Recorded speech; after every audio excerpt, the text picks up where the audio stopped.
आज गांधीवादी स्वाधीनता सेनानी ओमियो कुमार दास की जयंती है। उनका जन्म 21 मई 1895 को असम के नौगांव जिले में हुआ था। वे लोक नायक के नाम से लोकप्रिय थे। ओमियो सामाजिक कार्यकर्ता थे और गांधीवाद दर्शन में विश्वास करते थे। वे शिक्षाविद और जाने माने लेखक भी थे। ओमियो का लालन पालन उनके नाना लक्ष्मीकांत बरकाकती ने किया, जो स्वयं भी राष्ट्रवादी थे और युवा ओमियो के व्यक्तित्व को उन्होंने बहुत प्रभावित किया।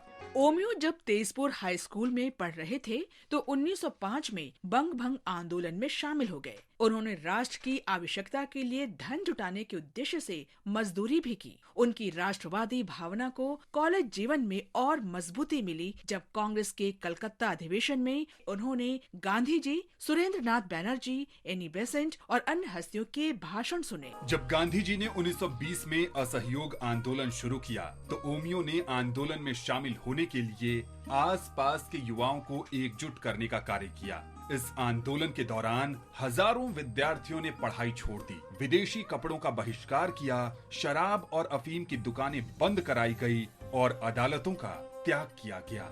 1921 में जब ओमियो दरांग जिला कांग्रेस के महासचिव थे तो ये आंदोलन और तेज हो गया।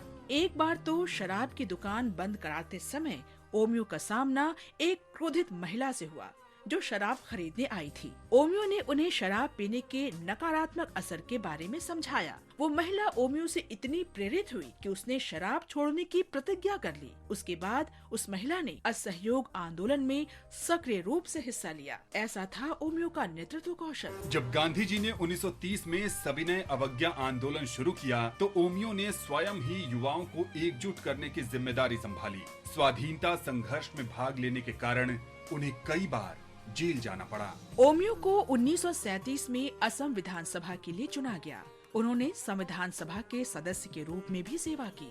श्रम मंत्री के रूप में ओमियो ने असम के चाय बागान कामगारों के लाभ के लिए चाय बागान कामगार भविष्य निधि की शुरुआत की। शिक्षा मंत्री के रूप में उन्होंने बुनियादी शिक्षा की परिकल्पना के साथ शिक्षा प्रणाली में सुधार किया। ओमियो समाज सुधारक और लोकप्रिय लेखक भी थे। गांधी जीर, जीबोन और आसोमोत महात्मा जैसी पुस्तकों के लेखन के साथ उन्होंने गांधी जी की आत्मकथा the story of my experiments with truth का असमिया भाषा में अनुवाद भी किया, जो मोर सत्य अनीश चवनर काहिनी के नाम से प्रकाशित हुई। 1963 में भारत सरकार ने राष्ट्र के प्रति अमूल्य योगदान के लिए उन्हें पद्म भूषण से सम्मानित किया। ओमियो कुमार दास का निधन 23 जनवरी 1975 को हुआ। वे अपने पीछे प्रतिबद्धता और देशभक्ति की विरासत छोड़ गए। आज हम थाला सिंह को भी स्मरण कर रहे हैं। वे हिमाचल प्रदेश के मंडी के निवासी थे।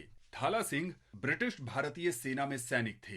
दूसरे विश्व युद्ध के दौरान थाला सिंह मलाया में आजाद हिंद फौज में शामिल हो गए और हवलदार के रूप में सेवाएं दी। बर्मा के मोर्चे पर 21 मई 1944 को अंग्रेजों से युद्ध के दौरान थाला सिंह वीर गति को प्राप्त हुए।